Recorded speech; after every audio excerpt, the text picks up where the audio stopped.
President Biden visited Florida today as residents try to clean up and assess the damage from hurricanes Milton and Helene. Mr. Biden met with first responders, state officials, and Floridians affected by the storms and made an aerial tour of the Tampa-St. Petersburg area. The president announced $612 million for the state to bolster the electrical grid's ability to withstand extreme weather events.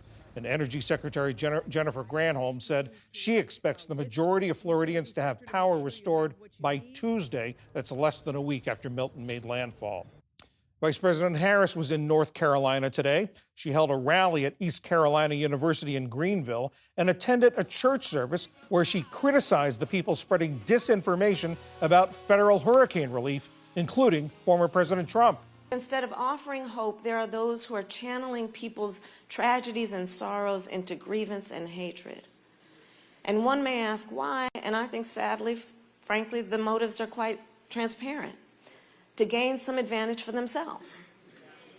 To play politics with other people's heartbreak, and it is unconscionable.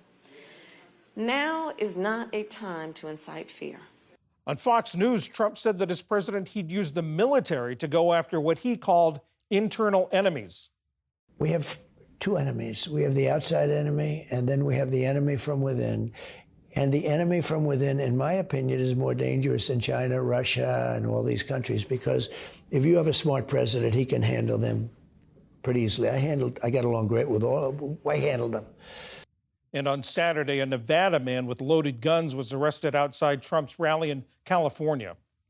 And an engineering feat for SpaceX in Texas today. After the company's Starship vehicle lifted off, the booster rocket returned to the launch pad and was captured by giant metal arms that guided it into place.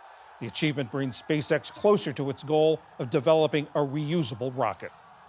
Still to come on PBS News Weekend, the future of a program that would protect undocumented spouses from deportation, and how the Pentagon is adapting to the growing threat of climate change. This is PBS News Weekend from the David M. Rubenstein studio at WETA in Washington, home of the PBS NewsHour, weeknights on PBS.